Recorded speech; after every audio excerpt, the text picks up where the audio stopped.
안녕하세요. 뱅커 형입니다. 오늘은 즐거운 3월 16일 화요일입니다. 지금 6시 19분 지나고 있네요. 먼저 말씀드리면 배경화면으로 보이는 내용은 본문의 내용과는 전혀 관련 없는 내용입니다. 그냥 제 방에서 창밖으로 보이는 바다 배경 화면을 찍은 겁니다. 그냥 눈 편하시라고 배경 화면으로 쓰는 거니 그냥 무시하셔도 되고, 유튜브 프리미어 사용하시는 분들은 그냥 라디오처럼 들으셔도 될 것 같습니다. 출발하겠습니다. 제가 급등일보라는 텔레그램 채널을 구독하고 있는데 재미있는 기사를 하나 공유를 해주시더라고요. 조선일보 비즈니스면에 나온 기사인데, 이 내용입니다. 애널리스트는 증권사에 꽂힌 옛말, 이제는 유튜브 방송이라도 하는 게 다행. 정말? 예, 저는 이제 애널리스트가 정말 꼭 되고 싶었던 학생이었고, 제가 학생 때, 그리고 한국 증권회사에 이제 첫 증권회사에 입사를 하고 나서 한 1, 2년 동안은 그래도 계속 난 애널리스트가 되고 싶다. 저는 애널리스트가 되는 리서치 센터로 입사는 못 했거든요. 발령은 안 났거든요. 그래서 그래도 정말 나는 애널리스트가 정말 되고 싶었던 사람이고, 그리고 그들의 전문성에 대해서 존경하고, 또 내가 만약에 애널리스트가 됐으면 내가 지금보다 더 잘할 수 있을까? 지금보다 내가 더 성공적으로 나의 커리어가 바뀌었을까? 가끔 생각도 해보고, 제가 선망하던 직업이었는데 이런 기사를 보니 좀 마음이 아프기도 하고, 그래서 한번 업계 얘기를 한번 나눠보려고 합니다. 이 기사를 이해하려면은 한 가지 아셔야 되는 게 있는데, 우리 종합주가지수가 3,000을 넘어가면서 활동 계좌 수가 엄청나게 늘어났잖아요. 자, 여기 제가 필기를 하면서 한번 해볼게요. 업계에 도는 얘기에 의하면은 지난 12월에서 1월 정도에 종합주가지수가 랠리를 펼칠 때는 우리나라 온라인 점유율 1위 회사인 키움증권 있잖아요. 이 키움증권의 하루에 열리는 신규 계좌 수가 거의 15,000에서 2만 개 또는 그 이상 하루에 이만큼씩 열렸다고 합니다. 하루에. 이건 엄청난 숫자죠. 네. 하루에 15,000개에서 2만 개면은 10 비즈니스 데이면은 15만 개, 20만 개입니다. 네. 물론 지금까지 이게 계속 지속이 되진 않겠지만 엄청나게 많은 활동 계좌가 늘어났다는 얘기고, 활동 계좌는 뭐죠? 고객들이 거래를 할 때 전부 수수료를 내잖아요. 그 수수료에는 물론 거래세도 포함되어 있고, 증권사의 이익이 되는 정말 이제 수수료도 있습니다. 그 말은 무엇이냐?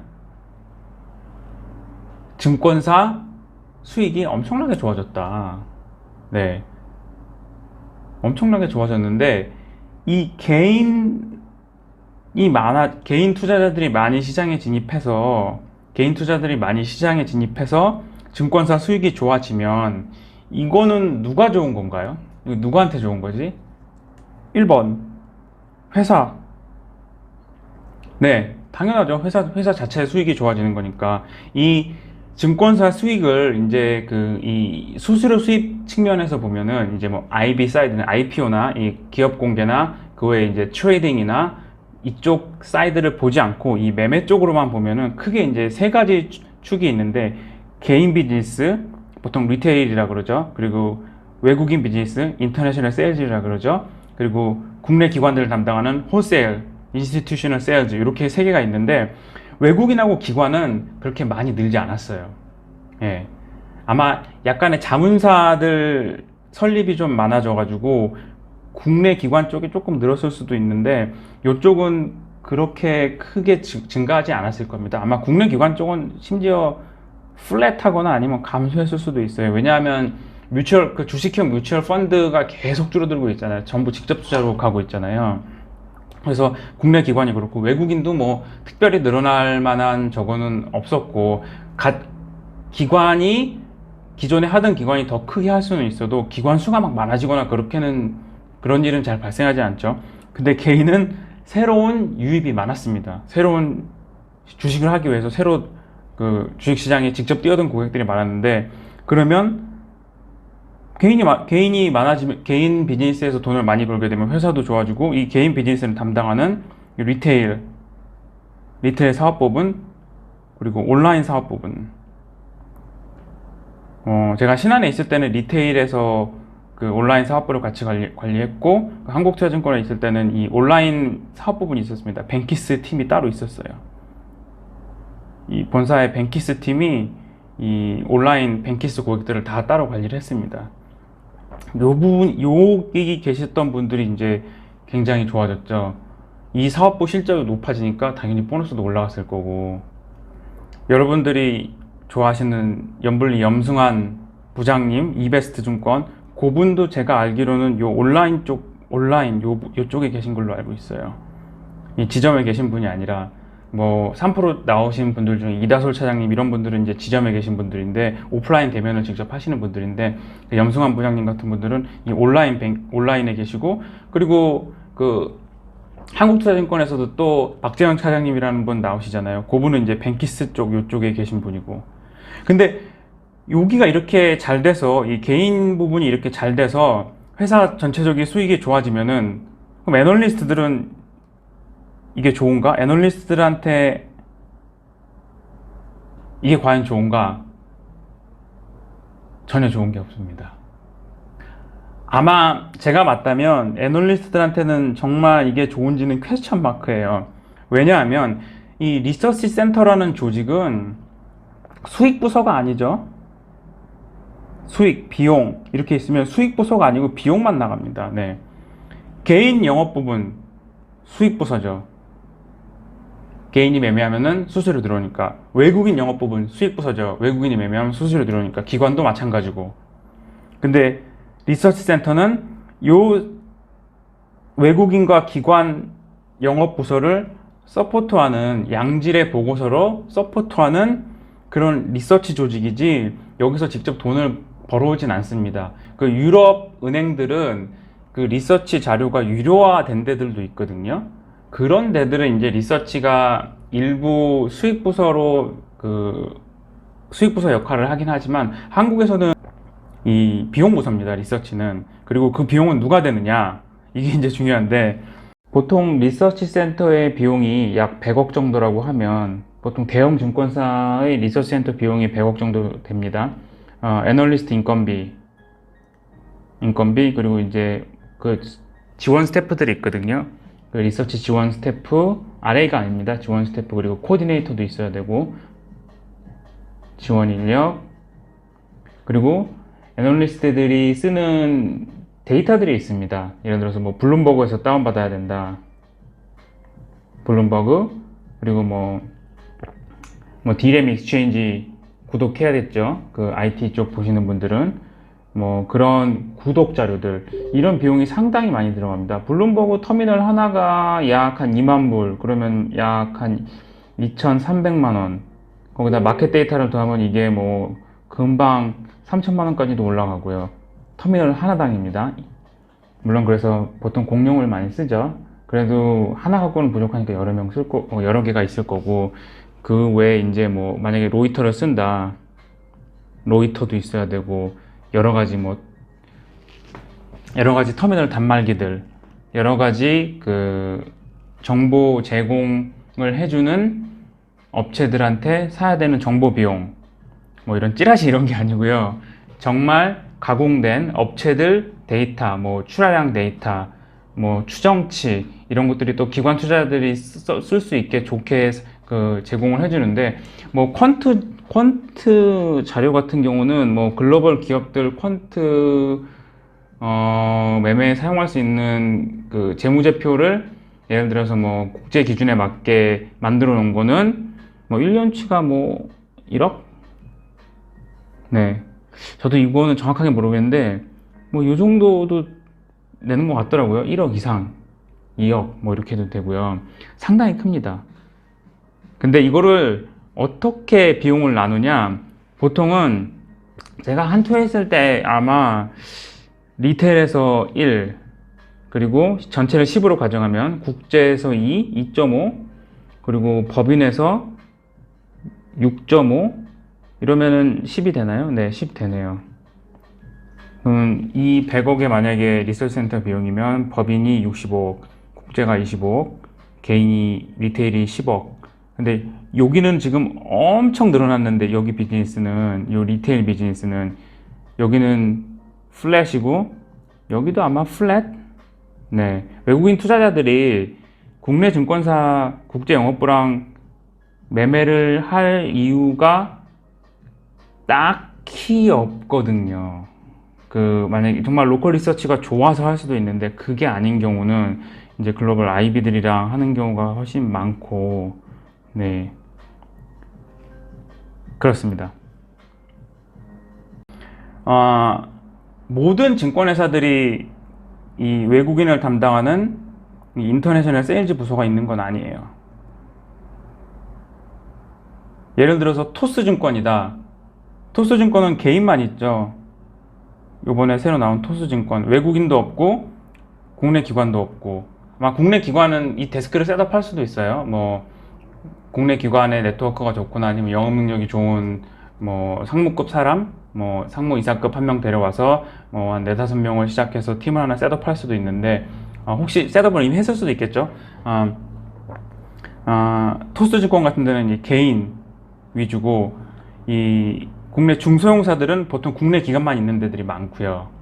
예를 들어서 뭐 유진증권에서 아마 유진증권에서 국제 영업을 하지는 않을 거예요. 이베스트 증권도 국제 영업이 있는데 파생만 있고 현물은 정식으로 이렇게 하는 건 아니라 파생이랑 그냥 같이 하고 그 매매를 받아주는 정도고, 정식으로 이제 이 국제 영업 부서가 있는 것 아니에요. 이런 데들은 보통 외국인을 담당하는 국제 영업 부서가 있는 데들은 삼성증권, 신한, NH, KB, 또 어딨죠? 또 5대 증권사는 아마 다 있고, 네, 요런 데들은 다 있습니다. 이 외국인을 담당하는 국제 영업 부서 중에 흑자를 내는 데는 거의 없어요. 네, 놀라지 마세요. 네, 정말 거의 없습니다. 이 외국인을 담당하는 국제 영업 부서는 일단 보통 이 국내 법인 영업보다 그 소수고, 그리고 현지 법인이 있거든요. 뉴욕이나 런던이나 아니면 홍콩에 있는 데도 있고요. 뉴욕은 아마 보통은 있어요. 신한도 뉴욕에 있었고 한투도 뉴욕에 있었고, 왜냐하면은 외국인 투자자들 중에 절대 다수가 가장 큰 비중을 차지하는 게 미국 국적의 투자자들이거든요. 그리고 심지어 케이만이나 이런 조세 해피처에 그 엔티티를 둔 외국인이어도 실제로는 미국계 투자자일 수도 있고요. 실제 그 투자 결정은 미국에서 할 수도 있기 때문에 뉴욕은 국제 영업 조직이 있는 데들은 보통 뉴욕에는 나가 있습니다. 그 살벌한 뉴욕 물가에 임대료 그런 거 다 해야 되고, 뉴욕에서 사람 뽑으려면은 또 몸값도 비싸죠. 네. 그런데 수수료는 낮아지고 있죠. 네. 외국인 고객도 증가하지 않고 국내 기관 고객도 증가하지 않는데 개인만 증가하고, 그러면 외국인하고 국내 기관을 담당하는 부서에서 이 리서치 센터 애널리스트의 몸값을 담당해야 되는데 그들의 수익은 그렇게 많이 증가하지가 않으니 할 수 없이 리서치 센터의 비용이 줄어야 되는데, 자, 근데 이 애널리스트들이 이 유튜브로 가서 이렇게 그 유튜브를 보는 절대 다수의 시청자들이 개인이거든요. 그러니까 기관들은 세미나를 시청하겠죠. 우리한테 세미나를 해줘라.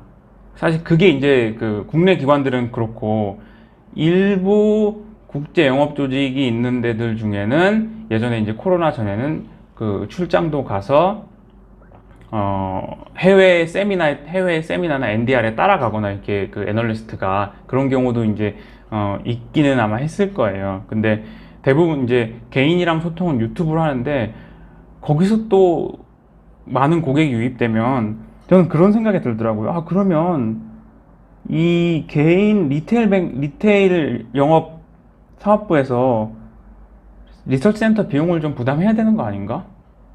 그런 생각이 좀 들더라고요. 네. 그냥 사견입니다. 그리고 아까 제가 말씀드린 것 중에 이 국제 영업을 하는 부서 중에 국제 영업이 있는 증권회사 중에 돈을 버는 데가 거의 없다고 했잖아요. 이 비용을 빼고 나면은 아마 그래도 작년 같은 데는 작년이나 그럴 때들은 돈을 벌었을 거예요. 뭐 제가 한투에 있었을 때도 약간 흑자, 소폭 흑자 아니면은 그 플랫, 네, BEP 간신히 하고 어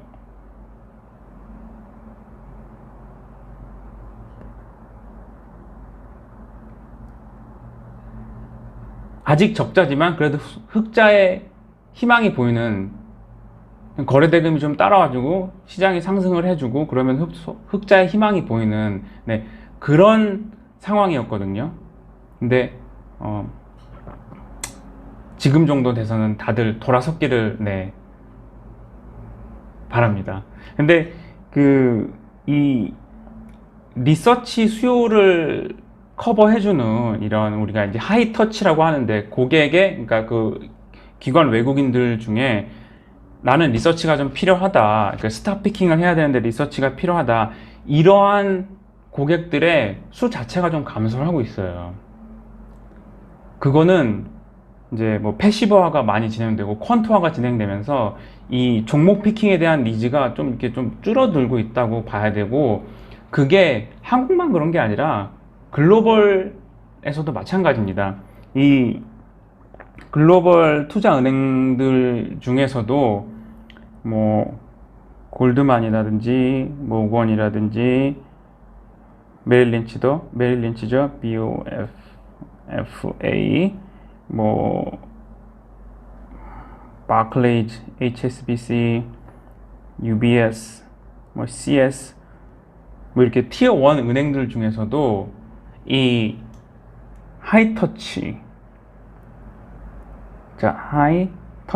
네, 이 하이터치 주식 브로커리지로 돈을 버는 데가 그렇게 많진 않아요. 다들 간신히 BEP 아니면 전부 퀀트화, 그리고 패시브화, 뭐 ETF 늘잖아요. 이게 다 패시브화죠. 그러면서 이 수요 자체가 줄어들고 몸값이 내려가지는 않거든요. 그러니까 이 글로벌 은행들조차도 수익이 안 나는, 네, 간신히 BEP하고 있는 그러한 상황으로 시장이 바뀐 지가 꽤 됐습니다. 네. 그런 상황으로 바뀐 지가. 네. 오늘은 그냥 아무 말 대잔치였고요. 네. 혹시 제 영상을 시청하시는 분들 중에 애널리스트 분들이 계시거나 하시면 힘내시고 잘 될 거라고 믿습니다. 오늘도 긴 영상 시청해 주셔서 감사합니다. 수고하셨습니다. 저는 이만 물러가 보겠습니다.